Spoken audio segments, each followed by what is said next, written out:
1. Yeah, got some levels. Although we look like we're some 20 odd dB down, at least it's registering something. Cool bananas. And I'm ready then. Alrighty then. Welcome back, everyone. How have you guys been the last week? Did you enjoy the extra day we got because of daylight savings? Alright. Can everyone here who was here last week put their hand up, please? Now, put your hands down. Everyone here who wasn't here last week, put your hand up. Now, put your hand down if I've already talked to you about kits and parts. No one? Oh, I haven't talked to you about kits and parts. Alright. Now, last week, Daniel ran the workshop. I scared him away. I'm a horrible person. So I'm going to be running today's workshop, a slightly different set of slides.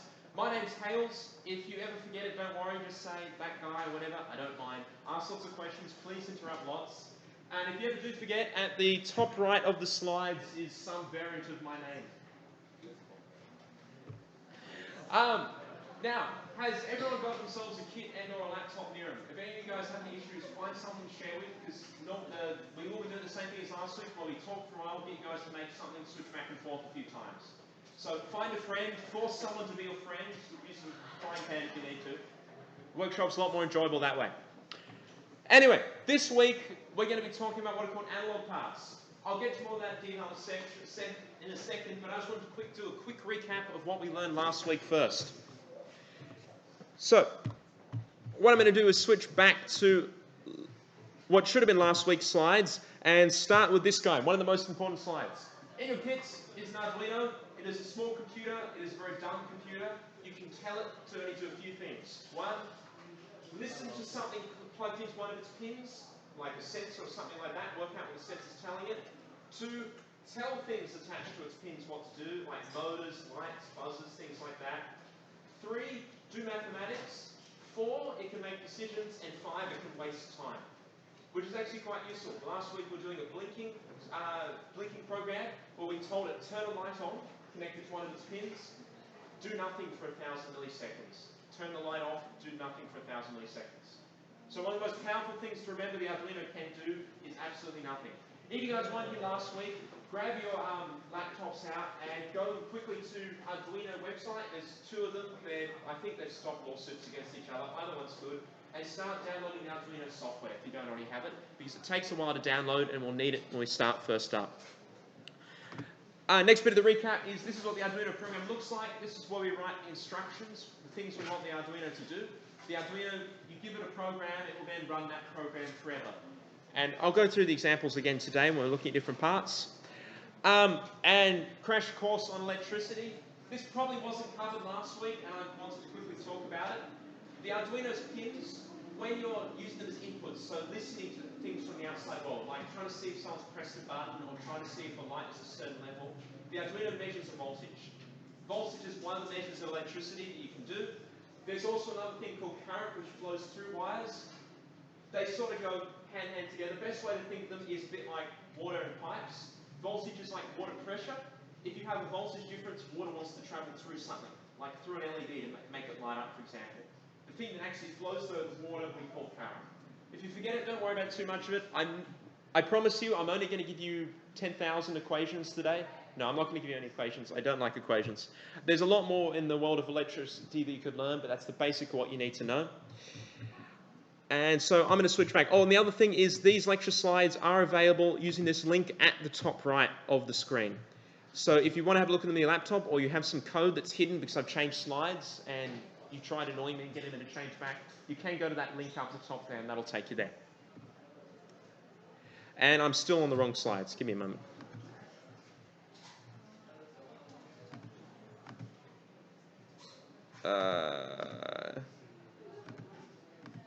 No, I am on the right one. Okay, sorry.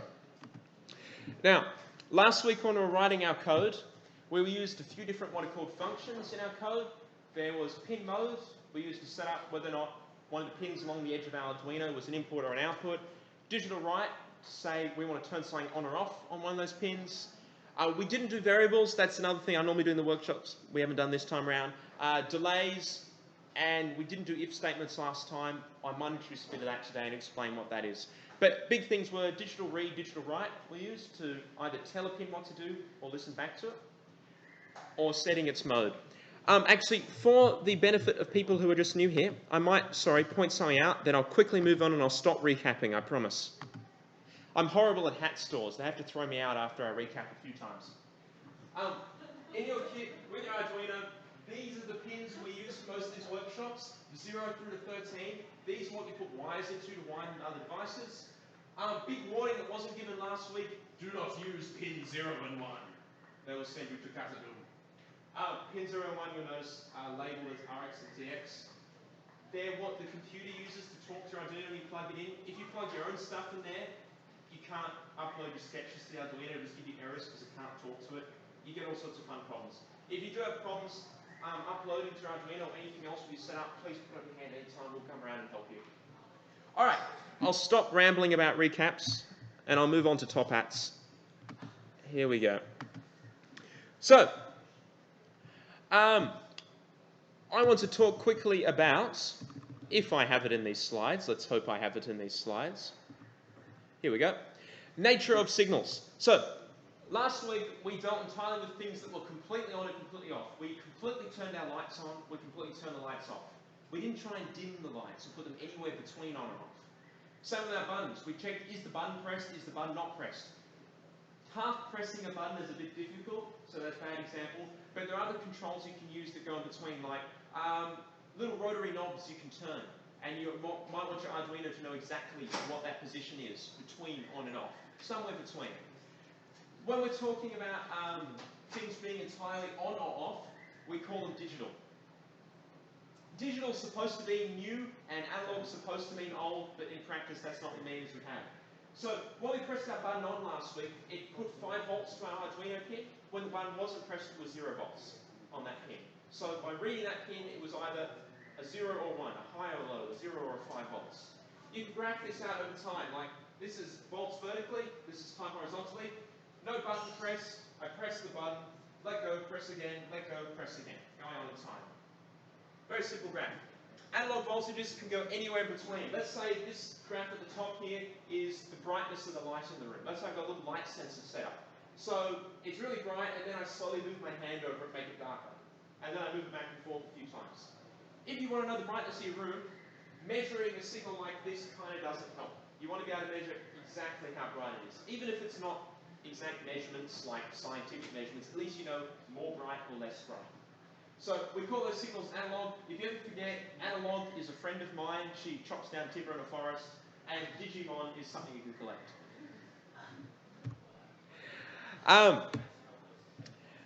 So in order to use, make analog measurements, instead of using digital read, we use analog read.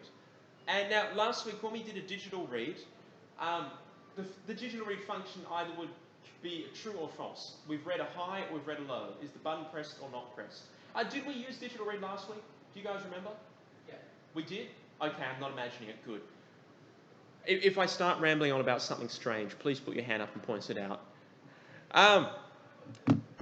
This guy returns a number that's between 0 and 1023. 0 meaning 0 volts, 1023 meaning 5 volts. Arduino's dumb, that's what it thinks 5 volts is. It only understands numbers like that.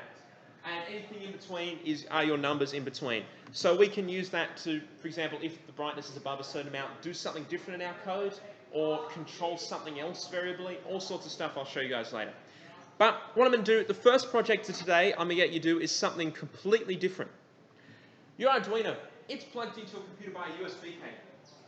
When we type our code in the Arduino software and hit upload, it sends our code from our computer to the Arduino, and the Arduino then runs it. It's its own little computer. It then listens to its pins, does our instructions, follows that. What you can then do is actually unplug your Arduino from your computer, plug it into batteries, and it will still keep running our project. So let's say you've made a robot, you've programmed it to drive around the robot, you just then unplug it from your computer, plug it into the batteries in the robot, it'll just drive around the robot on its own. It doesn't need your computer attached. But while it is attached, you can talk between your Arduino and your computer in what's as a slang term called serial communication, text communication. We're going to use this in the workshop today because we're going to hook up little light sensors and we're going to see on the computer screen how much they're measuring.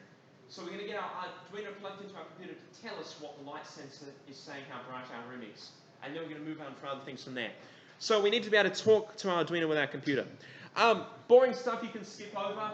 The computer, the Arduino, talk a language called ASCII, which is some annoying American standard 2 or something along those lines.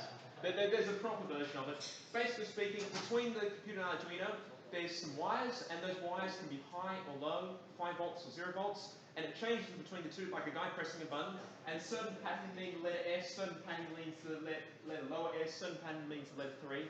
Just sends those quickly so it can send text back and forth between the Arduino computer. And that's how it actually programs the Arduino. Luckily, the Arduino does a lot of the work for us. Another boring diagram of them. On your Arduino board, which is this blue box here, you've got your main microcontroller. If you guys actually have your Arduinos out in front of you now, there's this really long black chip on it. And that chip you can actually pull out, but don't do that please, because they're pain in the pins. That's the actual part of the Arduino that does all the thinking and what we get to do our work. You can actually take it out, use it outside the Arduino. The Arduino is just an easy way of basically interfacing it with a USB cable and programming it. It makes a lot of headache out of it. There's a bit of diagram here. I used to do a workshop in O-Week, a crash course about using a Bluetooth module that you connect to your Arduino, and then you connect your phone via Bluetooth to the Bluetooth module, and you can chat between your Arduino and your phone and set up your own private chat networks. That's a bit of a fun one. Might consider doing that next week if you guys are interested in it. I'll loan out the Bluetooth modules because we've got a bag of ones we can loan out if you think that's going to be fun. Otherwise, next week I was going to do some other fun moving parts, servos, and distance sensors. Ultrasonic distance sensors are a bit of fun. Now, to use serial communications, a bit like setting pin mode. Before you use a pin, you've got to do serial.begin and tell it the speed. You've got to agree on the speed that your computer listens and your Arduino talks. Otherwise, computers are very dumb. If one speaks faster than the other, it can't understand it. The number we're going to be using today is 9600. And the command we use to send text is serial.println. And you have to have your text in double quotes, and all of your lines have to be somehow related to French occupation. In the Arduino software, you know the button already, you click to upload your sketch and get it onto your Arduino, so that's the code you've written. There is another button we're going to be using today. They're called Serial Console. It'll look a bit like this. This is what you can use to listen to and send text messages to your Arduino over your USB cable. You have to tell it what speed again to be listening and talking at, and make sure it's the same speed. There's only a few different speeds you can use. I'd recommend you stick to 9600. So, I'm going to try and get you guys to do your first task today. If you weren't here last week, this is going to be a bit harder, I'm sorry. But we're happy to help you out. Put your hand up lots, we'll go around and help in your tongues. This is the code I want you guys to be using. Put it into Sketch for your Arduinos. You don't need to do any wiring just yet. The next activities will be doing some wiring. Get this going, and then see if, once it's ready, you open up your serial console and see if you can see the messages appearing. If you get this working, have some fun fiddling it, changing around with it, moving the message to different spots and seeing what you can get it to do. Have a go at that now, guys.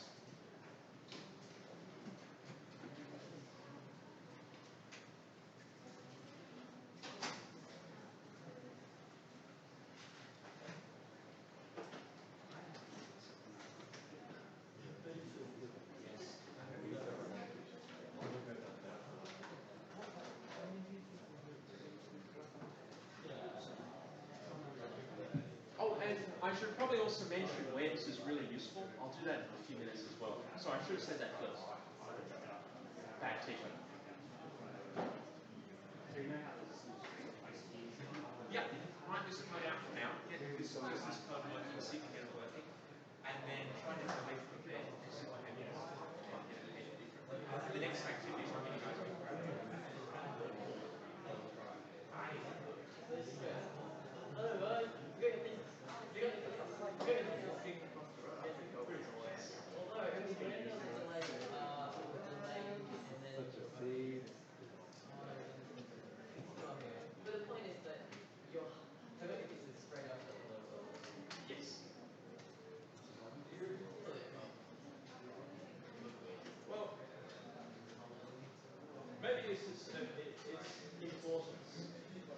say hello world, that's like a greeting. Cover it all, you can open this. It's not emulating a human very well. I know.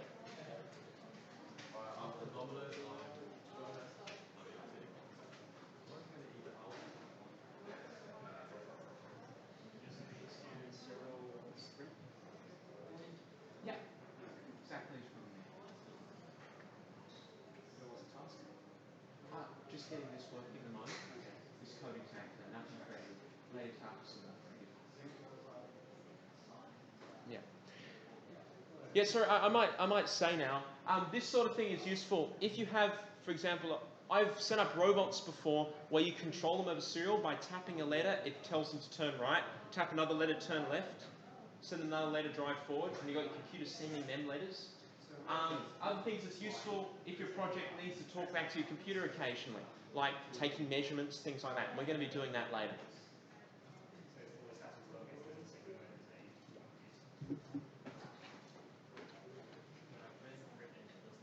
L, sorry, it's an L. Oh yeah, by the way guys, bit of terminology. Serial is the same term for what we're talking over. This says print LN, it's short for print line. Print was old-fashioned terminology back in the days when the only way of seeing text was to print it out, there weren't screens. So we still use the terminology print even though you're seeing it on a screen. Imagine your Arduino software is a roll of paper and it can run out. Yeah.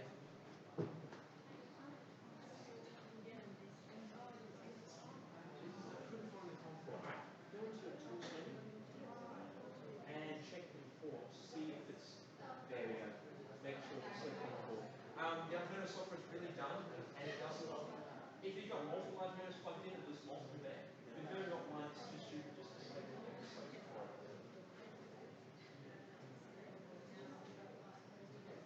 Yep, and once you've got a program, open up your serial on it and see if it sends messages to you. So that's the little magnifying glass there.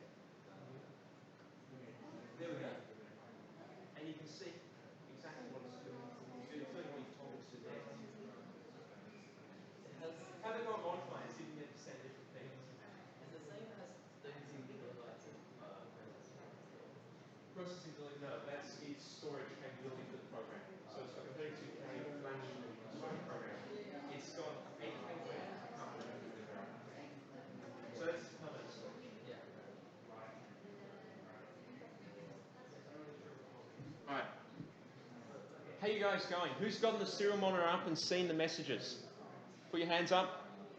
What? I've had more people than that. Come on, guys. Ah, too shy. Alright. Who's still working on it?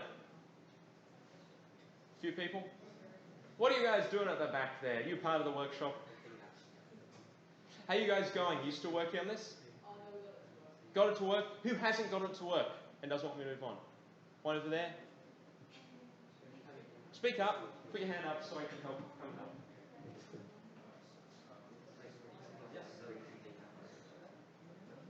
No, that's got errors. Alright, go into your tools menu. And under port, select your Arduino. On this list, if you have multiple Arduinos plugged in, they'll all be listed. Even if you only have one, the software's too dumb to select them automatically sometimes. So you've got to tell it. Now, if you hit the upload button there, the one after that, yeah. It should hopefully not spit out errors. Yeah.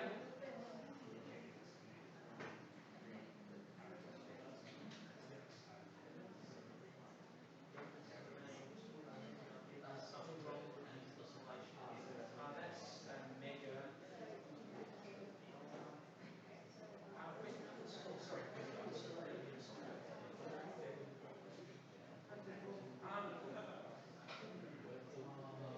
no, so just trying to close and open up the software. It's not the USB port, it's something wrong with the ground over there. It's ground plug. And if that doesn't work, so you're going to have to try reinstalling it. It's not reinstalling it. That's a very dispute problem. Have a go.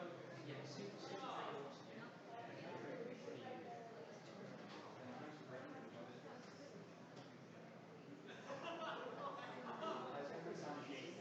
Alright, I might. Sorry, I'll come back to you in a bit. What you guys doing here? Can you explain? Yeah. What's it saying here? There's a bird, and then I try holding it together. Alright, I might show a few different things.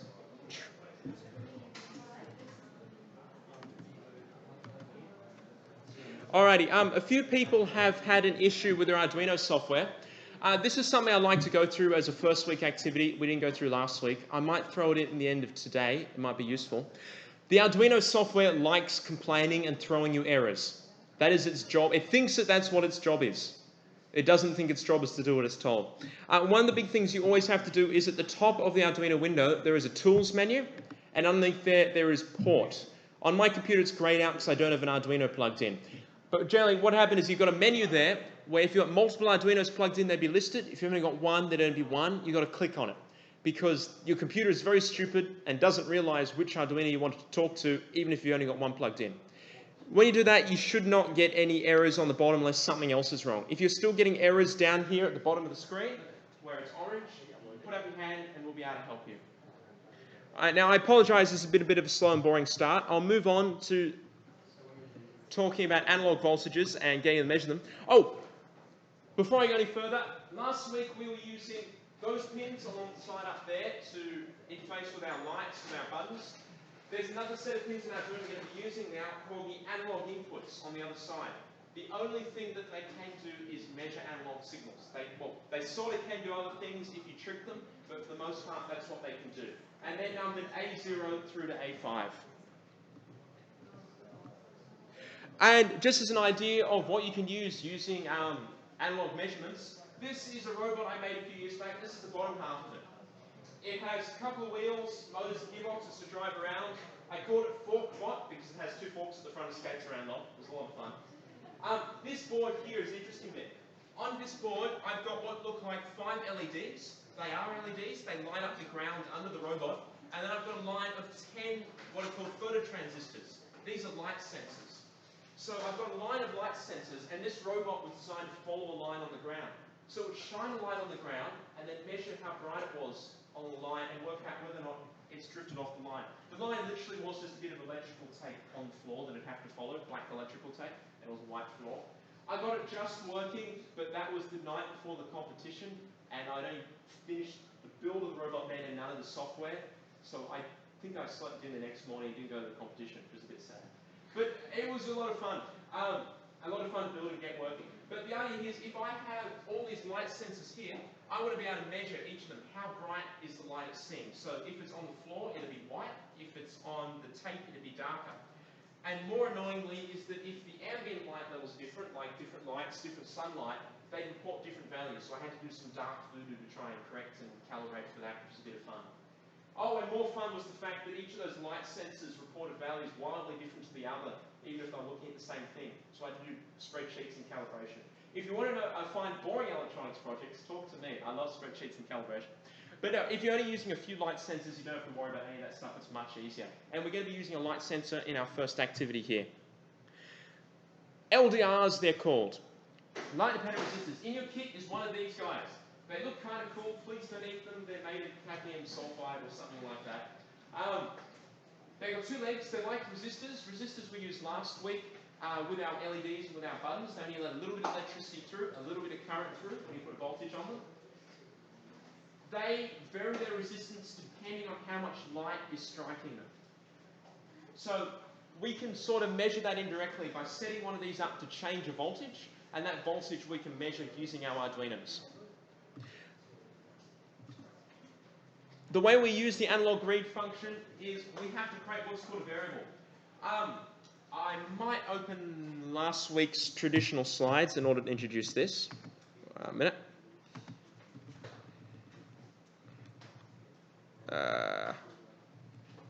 Give me 3 seconds.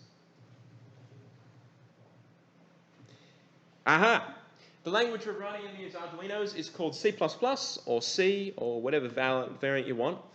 As well as functions that tell the Arduino to do something, like digital write tells the Arduino to do something, digital read tells the Arduino to do something. We can also tell it to make and store numbers, which is useful. Like if you want to make a measurement, you want to be able to compare that measurement to other things, like is the light level above a certain threshold?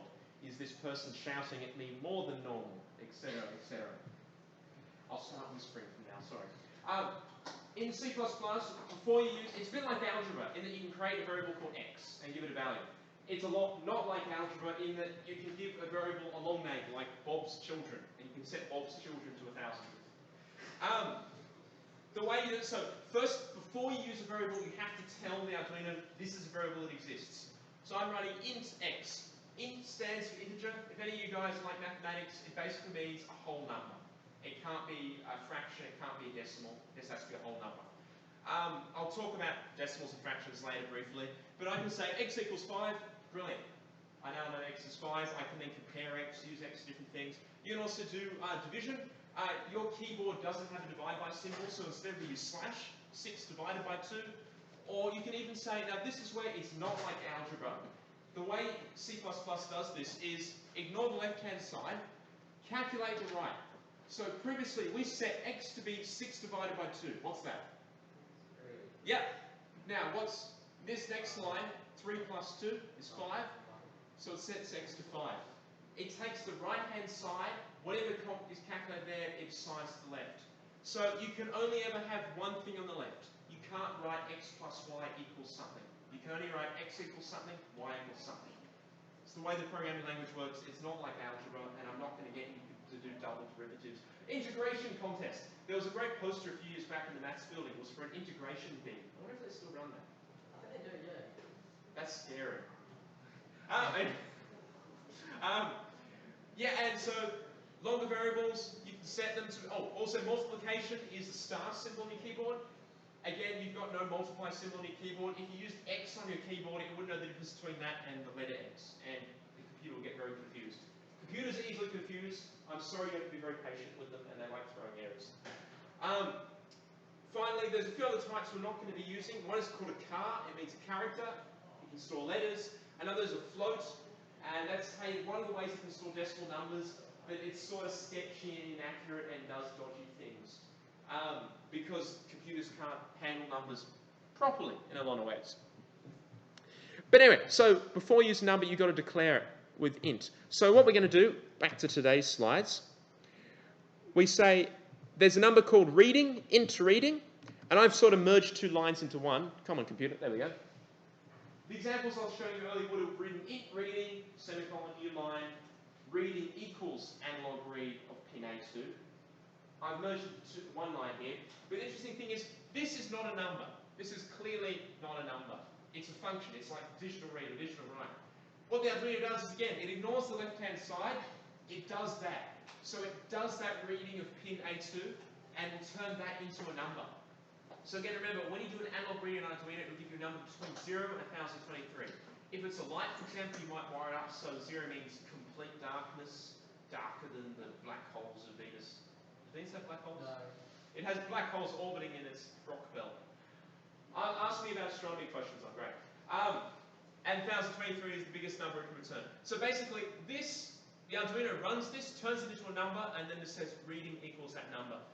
Then we can do things called if statements. Make decisions. We didn't do this last week. Last week, all the programs we did, the Arduino really didn't put any thought in them. It just did what we told it to repeatedly, and just kept doing it from there. It's sometimes useful on a project that does that, but if you think about the way Daniel explained projects last week, is the Arduino is the brain.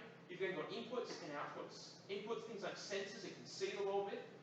The brains then make decisions based on that to control things like motors, like lights hooked up to it, all sorts of stuff, rocket propulsion.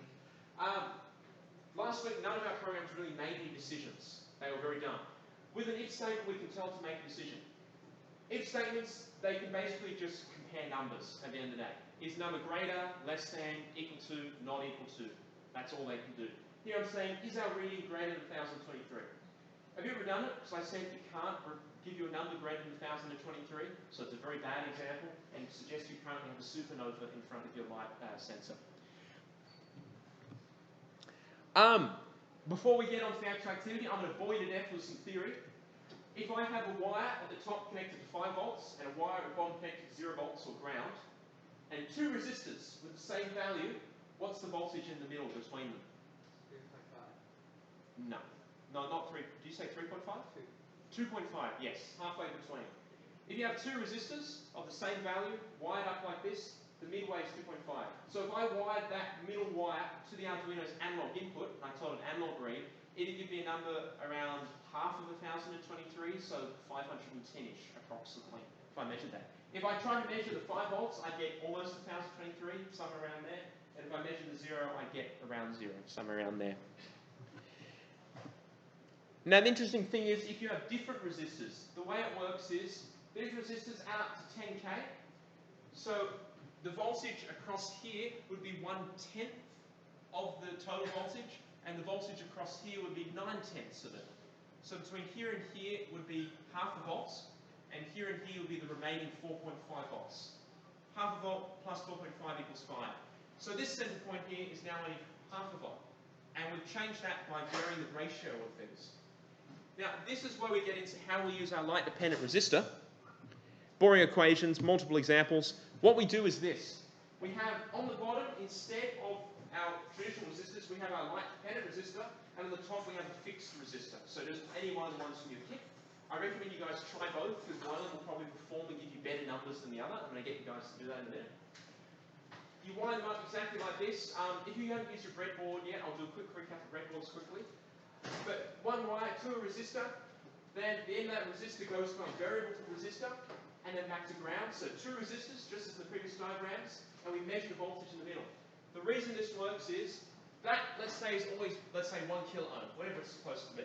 This guy changes its resistance depending on the light striking it, so the voltage here changes on this wire between them. So we can measure that on our Arduino. So the way you end up wiring that, I haven't got a full diagram here. So if you need guys help with that, I can do it quickly on camera. Otherwise, I'd ask you guys, have a go wiring this up in a breadboard. I'll show you a breadboard in a minute if you haven't seen one yet, because we went here last week. And the code for this looks a bit like that. Now, with analog pins, you don't need to use pin mode. And what I would recommend you do, in fact, I might code up an example now to follow, is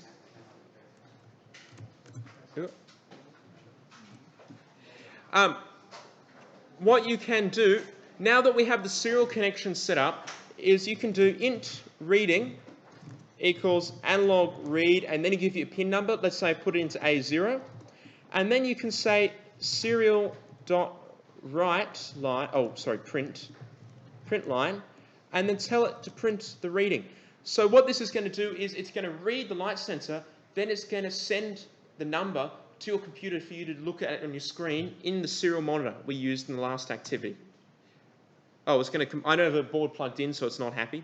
The other thing is, don't forget to do your serial dot begin and give it a speed. Up in there. And a semicolon. I'll put that code back up in a moment. I want to go quickly through the wiring of it. So, if I grab a picture of first week's tasks, we had some diagrams like this of how to wire some parts up using the breadboard. I'll be very quick with this and I'll help people individually. Breadboards in your kits allows you to join wires up. We've got wires from ground to 0 volts. Last week we're wiring to an LED, then through a resistor, and then back to a digital pin. Today we're going to be going from ground to our light-dependent resistor, to a resistor, and then to 5 volts. And then a third wire from the middle will be going to one of our analog pins. So you'll need 3 wires, a resistor, and a light-dependent resistor. I'll leave the very rough wiring diagram up, and I'll go around answering people's questions as they need them.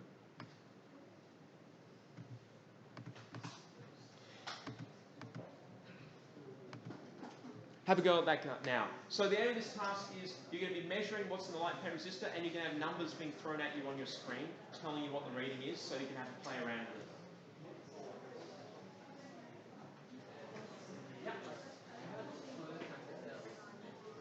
No, that is a lightning type LED. Photo transistor has an orange end. So it's like, should be one of the kits.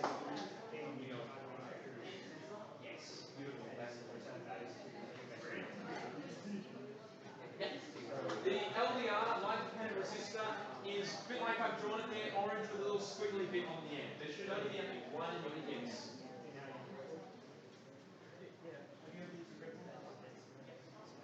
Oh, you were here, sorry. Who was the top of the record? Did you guys have any? You had it close enough.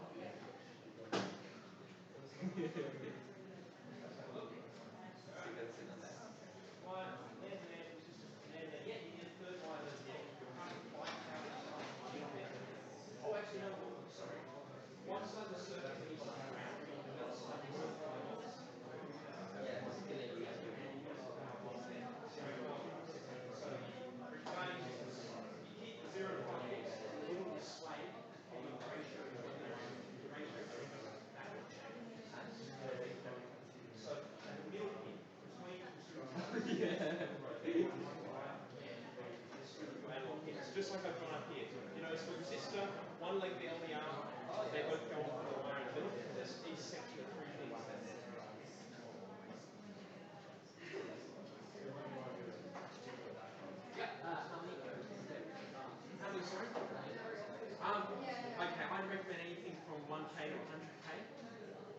these kits train you resistors, and then what you should do is switch it to the other functional resistor, see what works better. See how the values get vary? Some will be more sensitive, some won't be, depends on your LDR. Yeah, those are the resistors. Yeah, one of those. Yeah, I might reconfirm that. In your kits, there are multiple resistors you can use. Try one. See how it goes. Compare it with one of the others. See if it performs better or worse. Each LDR is a bit different, and you'll find it works better with a different value of resistor, and you'll see how it affects the values you get out of it.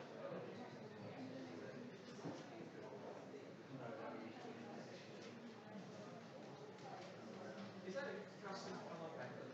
Can that be colours?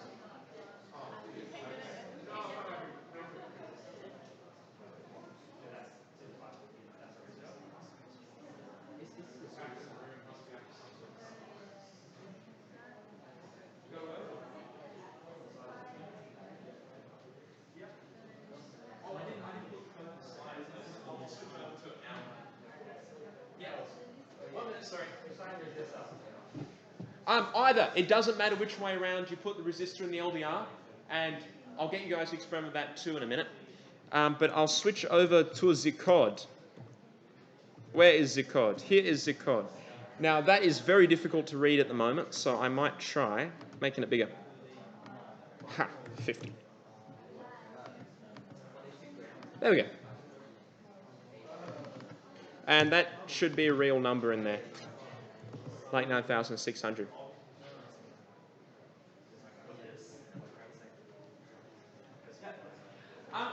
Other things to experiment with is if you change around your LDR and your resistor the other way, see how the numbers are now different.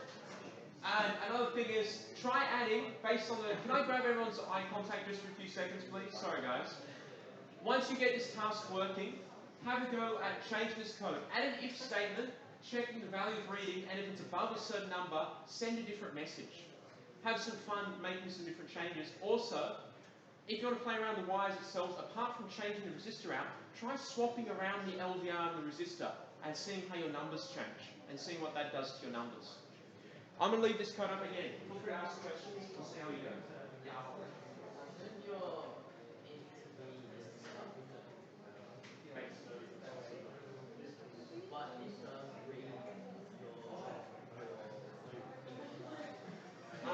This code makes it very easy rather than the Arduino gets compiled for us. It doesn't matter which way you're around and right it, the actual compile code should be the same. Mostly. It should be the same. So the Arduino for the most part can't make a difference. If you make it more complicated and use it different ways, perhaps it might make a difference. Leave it friends.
second to alternate. Let's have a look. We have. Okay. The way this circuit works, you've got 3 wires going to each other. Good. You've got 2 resistors wired up together. Good. There's something wrong with your wiring. You know what? Way to think of this is you've got 2 resistors wired up like this. So one of them is resistant, one of them is LDR, and then it's joined in the center. Now, you've got 2 amps on the outside. It doesn't matter which, you've got to connect one to 0 volts and one to 5 volts. There's always 5 volts across this. What this does then in practice is the center voltage is what changes. So that's what I'm measuring. Center voltage. So 2 wires for ground and 0 volts, 3rd wire measuring the center voltage. Okay. You want to make this something back up? Yeah.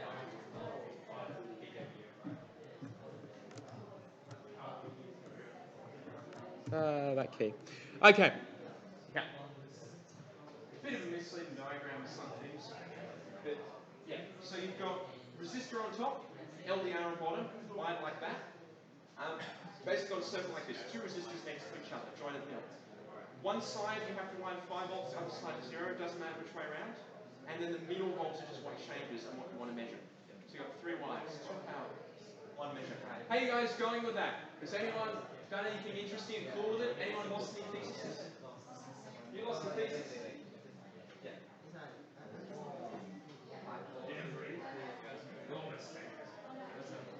So, we've got 1 wire there, 1 wire circle on there. This wire goes to ground. This wire goes to pin 13. Pin 13, unless you tell it in your code to be high or low, or to be any voltage you need a pin that's 5 volts. So what you can do is in your code, you can set pin 13 up and use it right high. So that pin 13 becomes 5 volts. Or you can plug it directly into a 5 volt pin just there. It's always 5.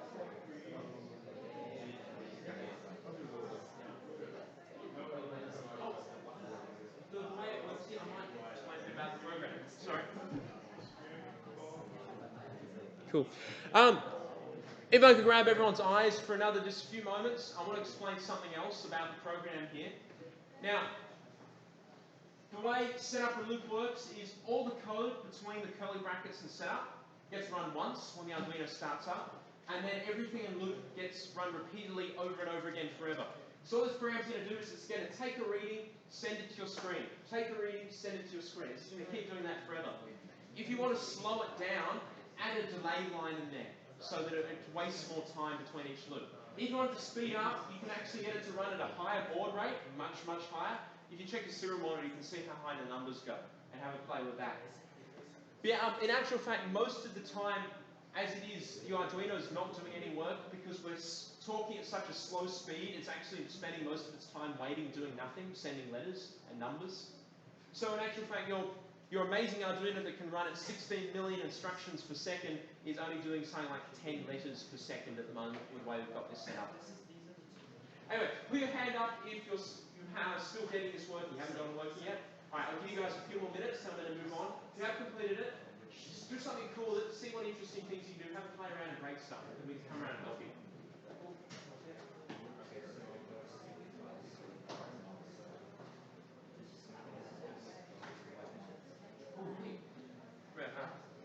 Do this, put your hands, put your stuff down. Yep. Pinky down. 1 pinky, 5 volts, other pinky, 0 volts. So you got 5 pinkies here. Only if they're both the same resistor. Because one is going to vary, the center is going to vary. Do you know how these results work? That's a good thing to point out. Best thing to ever do is peel off the foam or patch very gently, and you can see that there is no clips. So anything you plug into that row of 5 there gets just joined. Any other row, anything you plug into that row gets joined too. And that's all they do, they're just join wires and legs. So if you put like the legs of one of these resistors in, you can then put wiring legs up that goes that up. That's all the record does, so just a quick easy way of running wires. How are we going?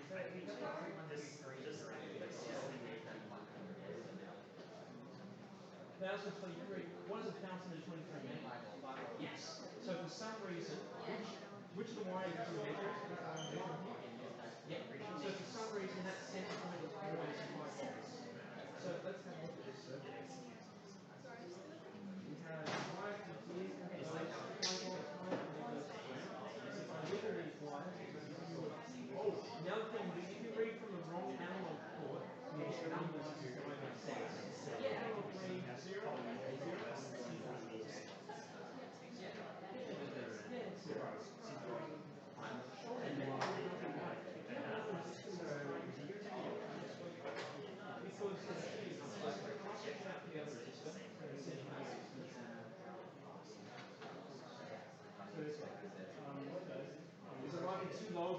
value, and it might not be working well at that low resistor value.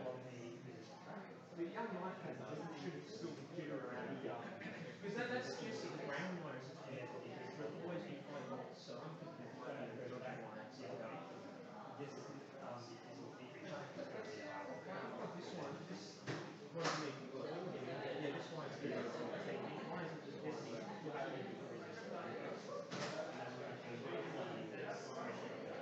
So if I was short there, that should be 0.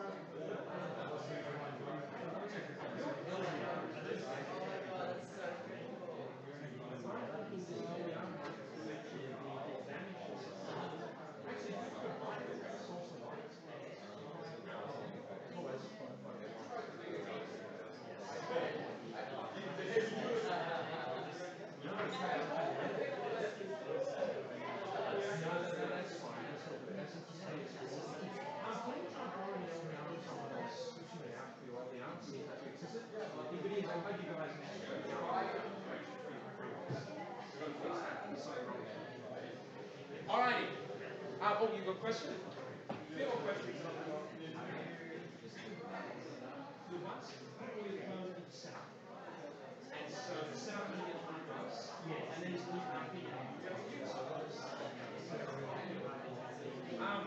no, not this part. You can create your own more functions.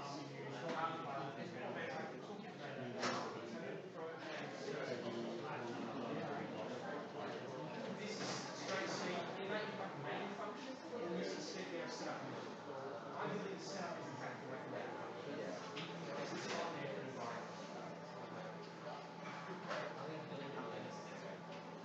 The kits don't have motors, they do have servos, so yes, I'll see if we can out ultrasonics. I've mostly changed that. I'll have to see if I can just go and I'll talk to you about stock and stuff. Oh, okay. I'm going to try and find you another one then.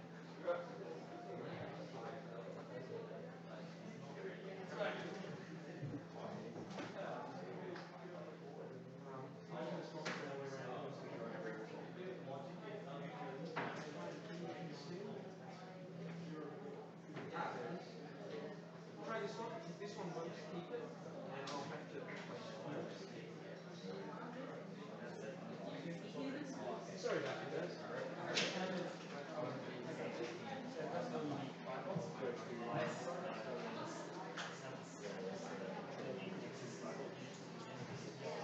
Alright, that's mine. Alrighty. Now, I'm sorry guys if you're still working on this. Feel free to keep working on it, but I am going to move on now to the next activity, which is a bit more fun. We're going to be doing some analog writing and controlling the brightness of the light. Now, for this, I must steal all of your eyes. People at the back of the room, please look at me just for a few minutes. It's all right. You can go back to doing your fun work and whatever in a bit. I'm okay if you guys want to keep working on old tasks and other stuff throughout this. But when I'm talking, I just want to steal absolutely everyone's attention so I don't have to say the stuff the once and bore you to death the once. Now,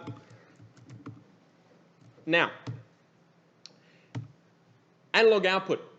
Your Arduino.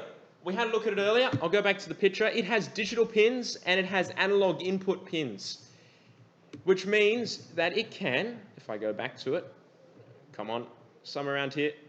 It must be the laggy slide. Yes, it's the laggy slide. It keeps jumping past because we've got a big picture. Arduino, analog input and output. Digital input and output. That's easy. We did that last week. It can send 5 volts or 0 volts out, and it can measure 5 volts or 0 volts. Analog input, it can measure anything between. Oh, by the way, guys, who here got the last activity working? You could see the numbers on their screen. Put your hands up. Did you put your hand over the sensor and get it to change the numbers and stuff? Did anyone change their resistor and see what the effect of that was? One person, what did it do? Did anyone do it? What did it do? It will change the range of the numbers you get. Generally, if you want to use this in projects, you have to calibrate it, try it beforehand, see how it behaves, and then work out what magic numbers are. No having fun in the front row, guys. Come on. Pay attention. Okay, so our next activity, notice that there is nothing on the Arduino for outputting analog signals. There is no pin. The Arduino cannot output an analog signal, can only output 0 volts and 5 volts. So how do we do stuff like dim and LED? We cheat. there is a clever, cheaty way of doing it that we can do on the Arduino called pulse width modulation. Basically speaking, if I take an LED and I apply 0 volts to it, then 5 volts turning it on, 0 volts turning it off, on, off, and I do this 1,000 times per second, can you see it flickering at 1,000 times per second? No, your eyes aren't fast enough. If it was 50 times a second, yes, you'd be able to see it flickering, but not 1,000. So in fact, what you see is really the average of what it's doing. And if it's on half the time and off half the time, what do you think it's going to look like? They're going to look half dim. And that's basically how we cheat analog values. We're not actually sending that LED, let's say 2.5 volts, but we're still making it look half as bright. You can do the same thing with motors. You turn their power on and off very fast, half the time on, half the time off. They'll very, very approximately have about half the speed and half the torque and other things. So you can speed control motors this way. You can do all sorts of good things with them. Now, if you want to do something other than halfway, what you can do is you can make the pulses slightly wider, so it spends more of the time on and less of the time off. So for example, bottom here, it's spending 90% of the time on, maybe about 10% of the time off, so that averages to about 90% of the voltage. If you do it quick enough, nobody notices, nobody cares, it looks like you're really doing it. Same thing for the one up here. It's only on about 10% of the time, it's off the rest of the time, so it averages out to looking, if it was a light, very dim, if it was a motor, very slow. Now, what you can do is you can use the command digital write and then a delay, and digital write and then a delay, and loop that forever to make this on, off. However, luckily the Arduino can do some of that work for us and makes it a bit easier. There is a command called analog write, as you might expect, and you give it a pin number and you give it how bright or how strong you want the thing attached to it to be. With analog read, we've got a number between 0 and 1023. 0 was 0 volts, 1023 was 5 volts. With analog write, we have a number between 0 and 255. They're more arbitrary numbers. It's to do with how the Arduino counts and understands numbers, where 0 is completely off, 255 is always on, and everything in between is some partial ratio. On your Arduinos, if you have a look at them, we're going to use digital pins to do this. Some of the digital pins on an Uno will have a squiggly mark next to them. They're the only pins that can do this. Pulse width modulation is called. If you have a Mega, then most of your pins can do this. It'll say a whole chunk of them can do PWM. So make sure to choose the right type of pin. Now, what I want you guys to do is, with the code you have here that measures the brightness of your LDR, I want you to keep that LDR, keep that code. Now, with your breadboard, wire up an LED completely separate to LDR. So an LED and a resistor like we did last week, and wire them back to your Arduino like we did last week. Still keeping the LDR there, still keeping it separate. And what I want you to do is read what the LDR is reporting and then set the brightness of your LED based on what the LDR says. So the idea, if you put your hand over the LDR, the light will change brightness. You take your hand back, the light will change brightness again. So set the brightness you like using your LDR. And I'll show the commands for analog write. Analog write, I'm just going to write it at the bottom here. Analog write, you write exactly the same as analog read. You give it a pin number, digital pin, let's say 5. You then write comma, and then it's ratio, anything from 0 to 255. So I'm going to say about 120, about half brightness. And that's the command. Just like turning an LED on last week, we did digital write, we're now using analog write, and you give it a brightness as an extra argument. It's called extra number. So have a go at doing that now. If you complete it early, what I'll ask you to do is, I've already asked to try different values of resistor. Big thing is having a look at any strangeness of the behavior of how your light performs when you put your hand over the LDR and change its brightness, because there's some interesting things here to do with the numbers. Also, if you want to keep your serial writing code so you can still see the values on screen and also get it to control your light. See how you go with that. Again, if you want any help, have a go at it first. If it doesn't work, we can come around and help you.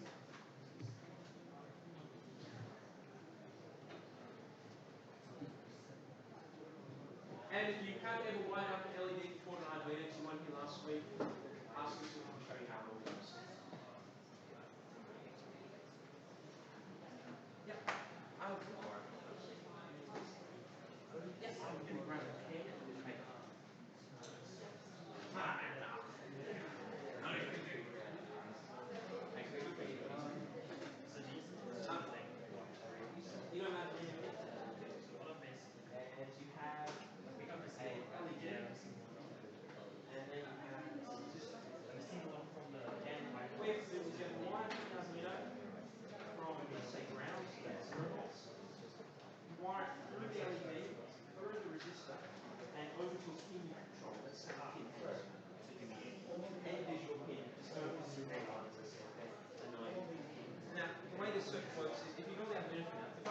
volts always there. If I put 0 volts on this side, there's no volts ratings. So like having no water pressure difference, no water will push through my light resistor. If I have 0 there and 5 here, there's a difference. It wants to push water that way. Just in that way, it flows through the line to make it light. Say if I had 5 on this side and 0 on that side, it would push that way to light it up. And if I had 5 on both sides, there's no volts difference there to make it light up. The trick though is LEDs actually work like electricity, so it doesn't work calculation. And what you do, I believe, do you remember Pinmode and in the setup of your code, one and Pinmode, say Pinmode 8 or whatever you use, and then the three of those can be controlled to tell stuff outside. And then the provision microwave says low because it's 0 volts, high because it's 5 volts. And that is make the cycle. Those don't mean it's analog light instead of digital light. So analog light, instead of writing, I'm going to turn this upside down, sorry. Yep. Oh, pizzas now. Yeah. I can tell people that. Yeah. Oh, by the way, guys, if you want to take a break right now because the pizza's getting cold, do so. There's pizza outside. Eat it now and come back. Please don't leave a mess. Otherwise, I'll be on my hands and knees cleaning up, crying because people in the workshop are suddenly. You're going to leave extra on the ground now, aren't you? Yeah. Sorry. Go. 1 or 2 pizzas. How much you getting? Everyone gets 1 or 2 slices. No, just go get 1 or 2 pizzas. I'll come back.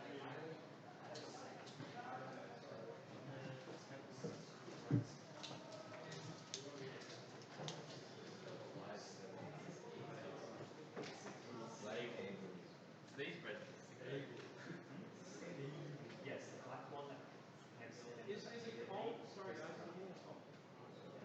Warm? Lukewarm, like disgusting. I'm eating the lid of the last workshop. Oh yeah, by the way guys, these are made out of the last workshop pistons. I require a lid from all of you. We can wet these for the next go. background next to them.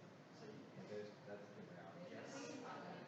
I don't know if we're allowed to eat inside. Traditionally, it's not introduced yet. Please guys don't leave it ever inside. You do go around up and pull up. Yeah, if it's warmer in there, go in. One of the pizzas is Arduino flavored though. You can't produce it. Output that goes towards the end of the input of the Arduino. Now, did I ever change this back from the Arduino software? I don't think I did. I'm bad at this. Whoops. Not allowed. I am Despot Hales. How dare you approach me with a question? I'm so sorry. Good. So I'm using I'm using Pinmode as an output. It's outputting power to this 5 volts. So you see the LEDs that are connected in. So it's polarity. And then where it receives the 5 volts. And now I've got a program. So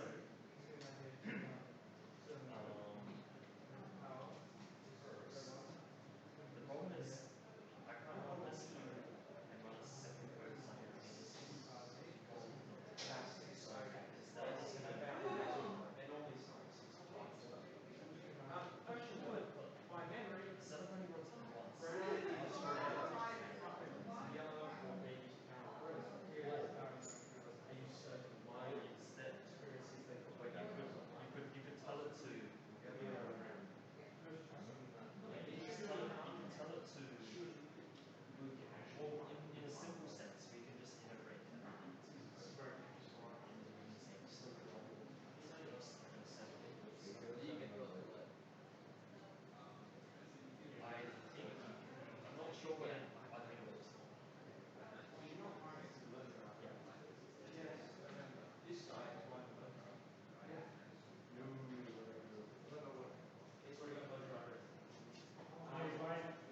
Oh, the You need a to- line yeah. following robot. Yes. I was thinking about with what what's her name?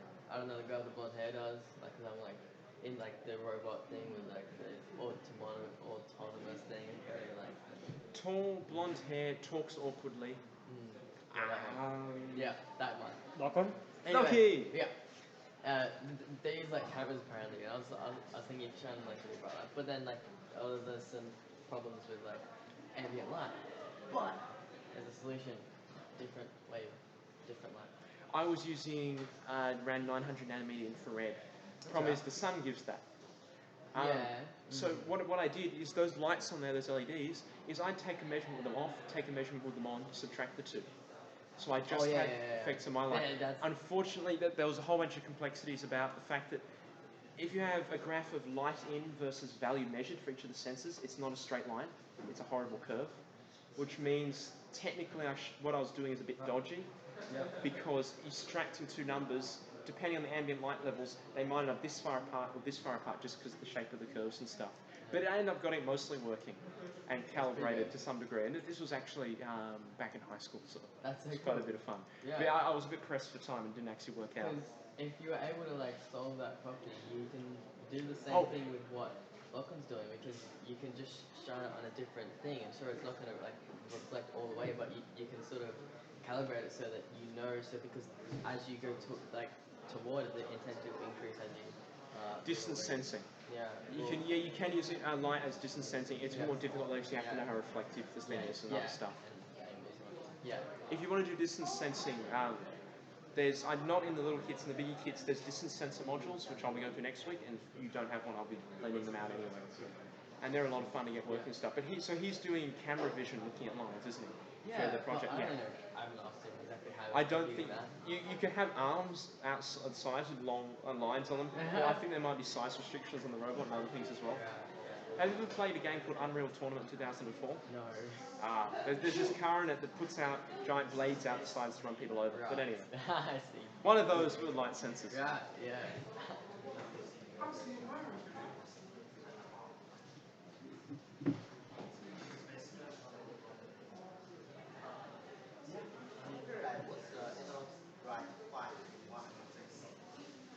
The first number is the key, so I've got it hooked up to digital 10.5.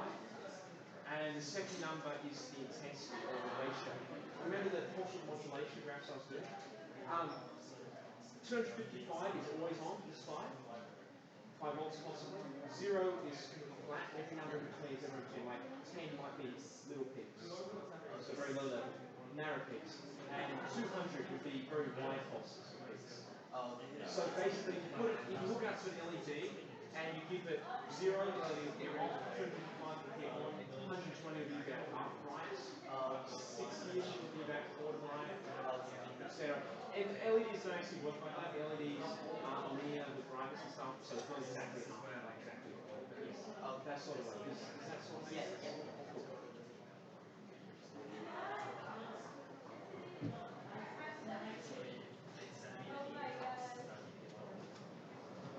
Alright, everyone's had their pizza. Slaves, back to work. Get the code working. Lots of fun. So, Live's pin number, 120 is the ratio. So, you know what I was doing the graphs earlier, or if it's always off, that's a ratio of 0. If it's always on, it's 155. If it's halfway, that means it's like 120 to about halfway. It's half the time on, half the time off. If you put 16, it'd be about a quarter of the time on, 3/4 off. Yes, for a light. Depending how you wire it. If you wire the light backwards, it'll make it brighter instead of dimmer. Yep. Yep.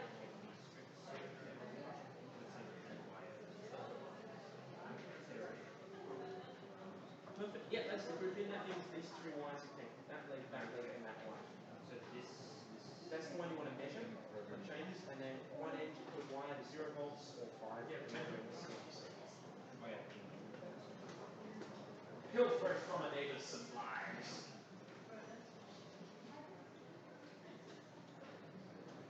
Now, what is the time? It is 8:15. Technically, I've got 15. No,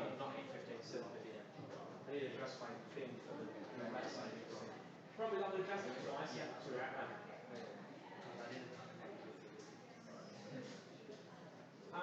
So little y you measure, and the n wires, you'll notice on here there's a pin label brightness, there's a bubble label flame.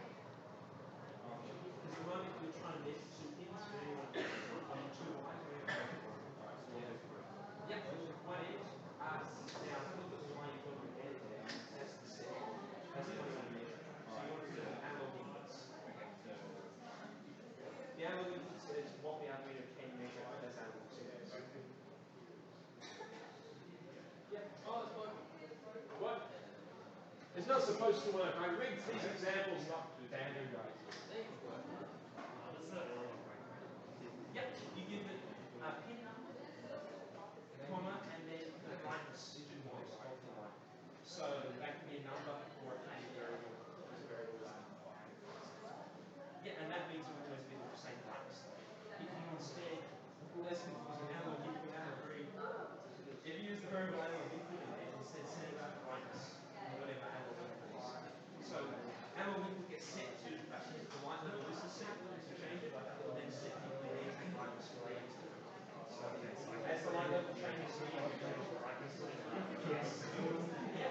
Because at the end of the day, it just sees it as a number. So you can see what happens. Oh, now that's doing something dodgy to me. If you have a talk to someone, I'm showing you a method, right? Yeah.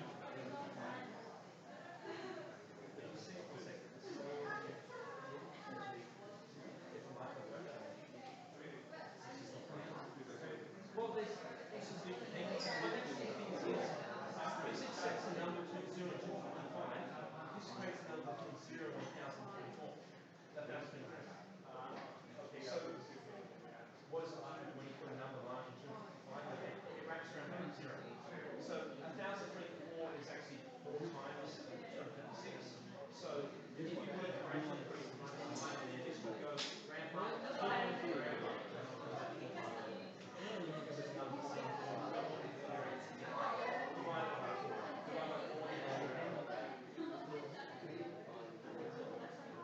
Yep. Alrighty guys, something interesting I'll point out.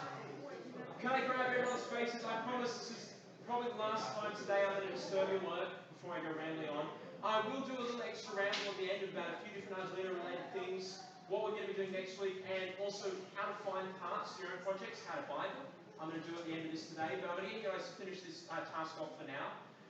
But what I wanted to say is there's something interesting in this task. Now I've written this code wrong, so I just added this line down here. That line obviously won't do anything down here because it's not in the loop or the setup. What I was wanting you guys to do is int reading equals analog read, and then analog write your pin that's connected to LED with reading. So you type reading into there. So it sets your LED to whatever brightness the light dependent resistor is recording. So the idea is if you put your hand over the light dependent resistor, the LED should change brightness. Because you're reading the light dependent resistor and setting the brightness of the LED based on it. So literally Arduino is repeatedly just, what is the light dependent resistor reporting? Set the brightness of the LED to something related to that pin. The interesting thing though is that there is a track here and it does something very strange. People at the back right corner, can I grab your eyes, sorry. Just for a minute. And the back left corner, guys. Analog read returns a number between 0 and 1023, or 1024-ish. Analog write uses a number between 0 and 255. So if you put a number, take this reading, let's say this reading is 600 or something, you put it into here, that's bigger than 255. Its way of handling that is it wraps back around and starts again. So if you were to put if you increase the number from 0 all the way to 1000 here gradually, it would go dim to bright, back, dim to bright, back, dim to bright. Exactly 4 times, because 256 times 4 is 1024. So the correct way of doing this is to analog write reading divided by 4. That way, the 0 to 1024 gets converted to 0 to 255, which is the value expected, and it will act a lot less strangely. Anyway, put your hand up. Have you got this task working? Have you got your LED dimming variably? Put your hand up, please. There's at least 1 or 2 people. Got a few people. I'm going to give you guys another 5-10 minutes working on that, then I'm going to move on to some talking at the end, but this is our last activity for today.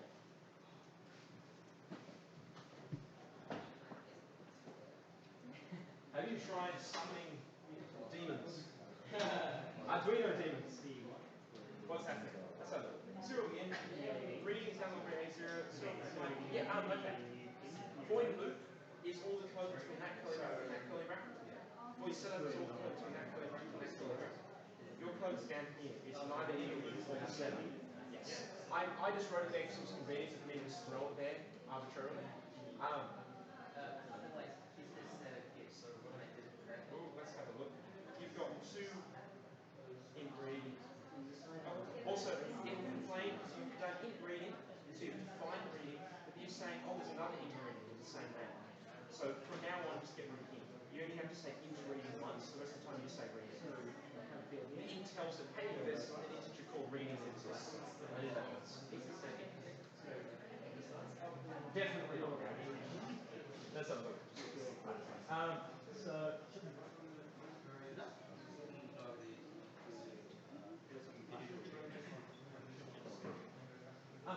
This you want to analog read, and the only analog input on this board are those.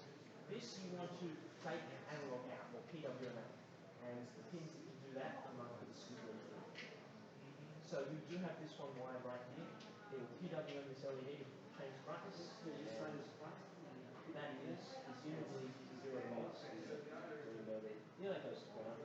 So that should work. The only thing I'd say is, don't set it on these backwards nodes. So that should work. If you're in doubt, just write a simple bit of code that simply turns the LED on and just see if that even works. And that way you can check all the ones with the code or something. So I need to get a second voice. There you go. You don't know what to do. How's it going? Yep, hello, Brian.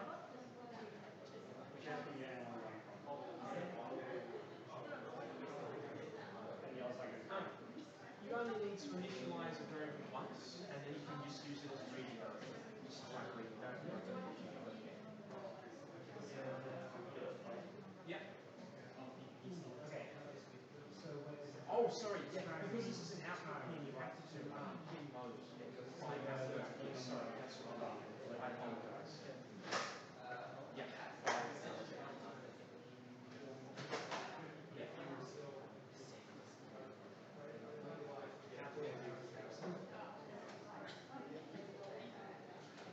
So that just declares the cannot and output.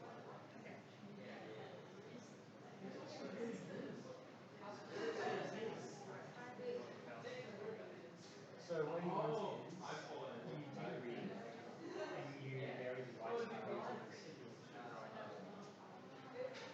You've got analog right in analog right 11. That's your pin. Come on.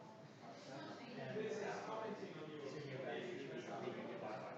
So this light here is that side is on the ground.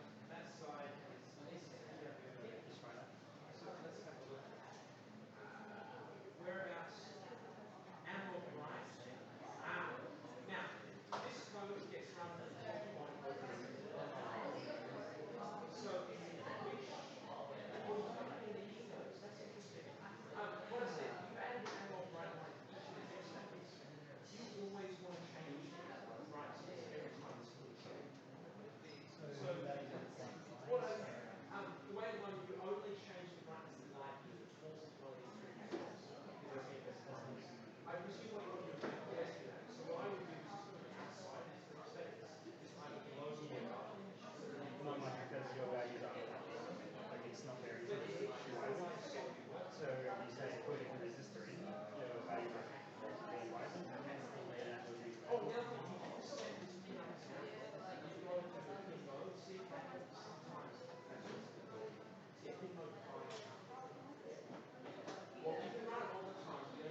you're outputting from. Unless you're outputting from just So it. you'll just have to mix this one. He made a mistake in the first one. So what you want to do is write in 5 some sort of value. The value you want to write is from there as 100. You write a high value, like 50 or out to 255. And the other you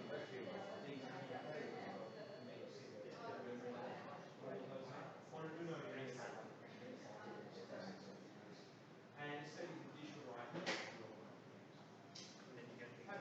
So what you want to do is write you want to write a value. okay, so you got, get your pen back to the So you don't want 120, you want a value that's dependent on read. So you want to say read by 4. I say always, don't be afraid to put things like that. Instead of 120. The way the rental works is Unless the 120 was read by 4. so anything in that Divided by 4. Slash read. see how you go. So you've got to first play your pin 5 as output. Oh. Yeah. You try. Pinmode. It's working brilliantly. It doesn't look like it's going very far. You got N at the Some of the other colours might be more sensitive. So the first two words in it, the first word is always lowercase, the second word starts with I. Lower P. Yellow and green tend to be So the first word red has and blue lowercase. tend to The have second word, various the third word also starts with You can get the yellow or I'm just very racist with colour. Colors. capital output. Don't let those yellow LEDs in my house. Red LEDs all the way.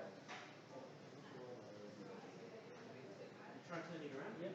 Might be backwards. Full pass. LEDs only work one way. Yeah, output is full pass. Oh, it's so sexual. Not doing anything? Right, let's have a look.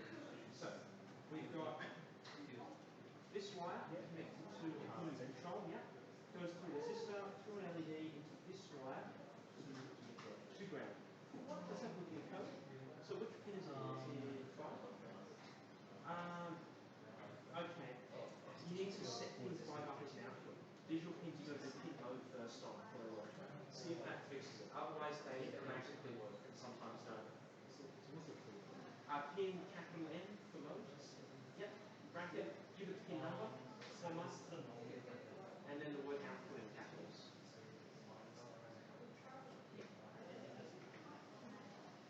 See if that makes sense. Also, I might have to back this down to turn each other around. Go backwards. Who else needs some help? Okay, you're back. What about me? What did I get? Yeah. Oh, so you're working by that. So you're good.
was someone else that did.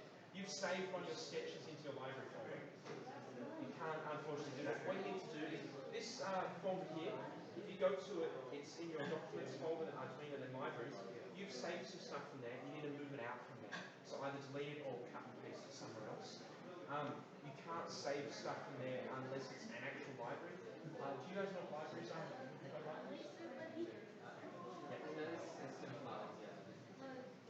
The code you're writing here is what's called a main piece of code, in that it has a setup and a loop. Libraries of code doesn't have all. Instead, it's got helper functions that you can use. Like you can download a library from where it does some work for you and then use it. And you store the library in that folder. If you store a normal bit of code in that folder, it'll get grumpy because it'll see loop and setup and you'll go, I can't understand. So open up your file browser, which is that guy, go to your documents folder, try and unfold it and move the library stuff. You probably don't have any library, so you just completely empty that folder. There'll be by default, there's just a empty file in it that doesn't have to be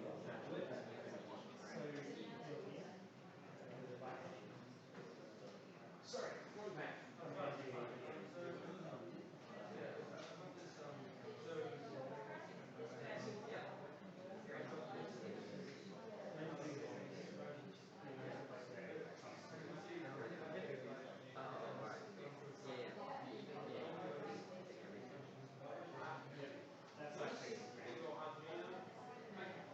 Something you may not notice there.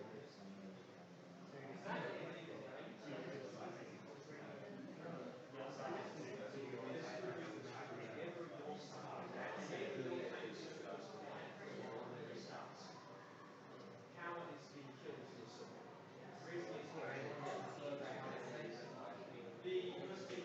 Oh, really?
Alright, how you guys going? Are you ready for me to...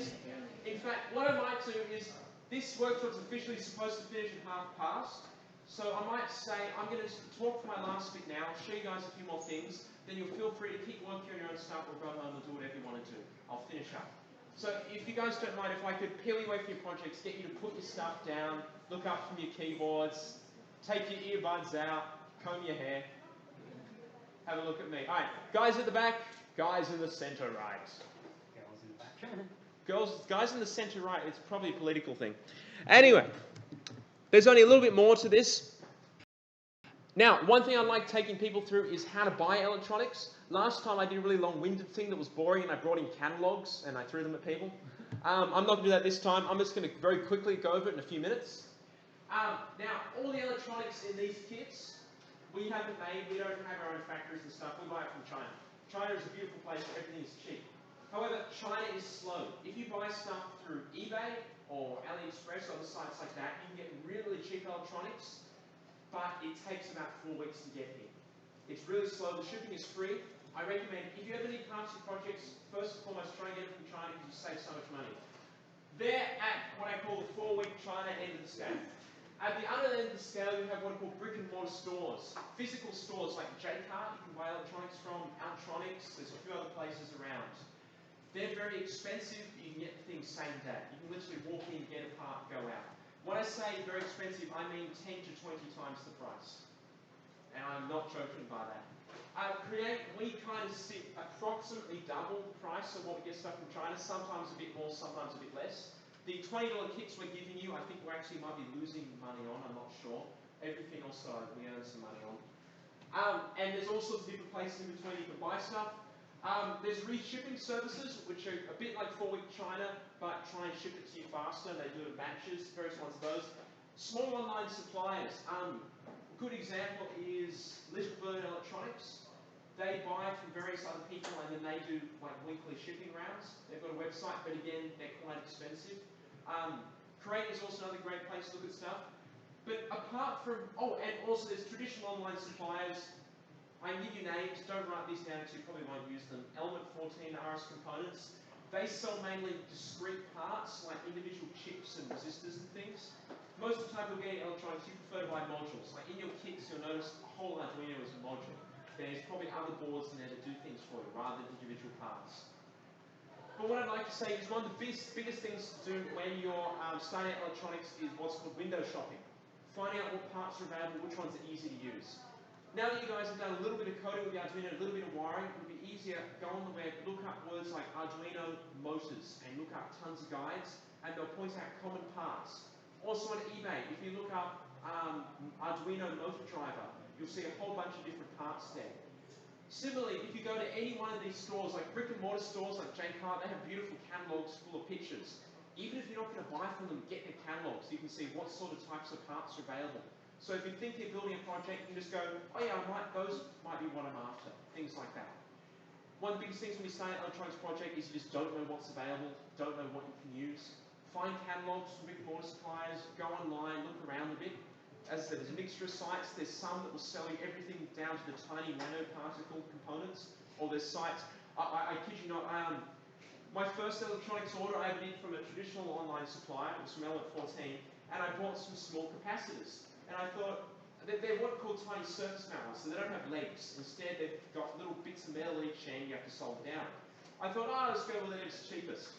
They arrived. It was this little black piece of plastic. You peel back tape, and inside were grains of sand. At each end of these grains of sand was a metal cap. If you were a robot making circuit boards, by all means, I did actually solder them once or twice. It was a bit of fun holding them with tweezers and soldering them. Eventually got them to work. But yeah, that's one fun thing. The other fun things, I'm actually going to open up a web browser now. I've probably not done this completely correctly. Hopefully I'll switch that over now. I'll open up just a few sites to show you quickly the sort of things you can get. First of all, JCar. Are we still sponsored by them? No. We're not? Nonetheless, they are actually really useful if you need something really quickly.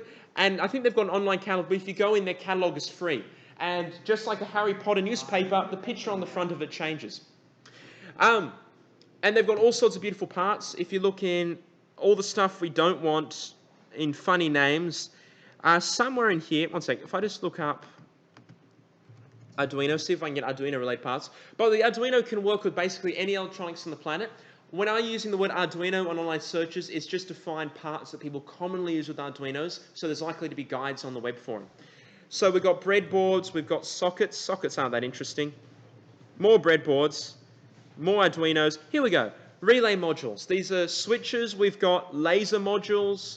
If you guys want to blind your neighbors and take down aircraft, please don't do that. Actually, I've heard interesting stories from pilots landing in city at night. Apparently, a lot of the time, they can't see at all because of the amount of lasers in use. There's some interesting stuff they've got in to try and track down people who shine them. But anyway, Rfid Kits, so that's non-contact stuff. Like, you use your card, Opal card. You can do your own setups like that. People have a lot of fun making their own card entry systems. All sorts of different bits and bobs. The catalog's a lot more fun because you can open and just find stuff. But when you do find something, I recommend always look it up on eBay. Whose web browser is that? I don't know. It's not my laptop, I promise. And then you can look things up. Like if you find something like motor driver Arduino, and you can also look up guides on the web, and there's tons of different parts available. Another thing on eBay is that by default it will show you crappy search results.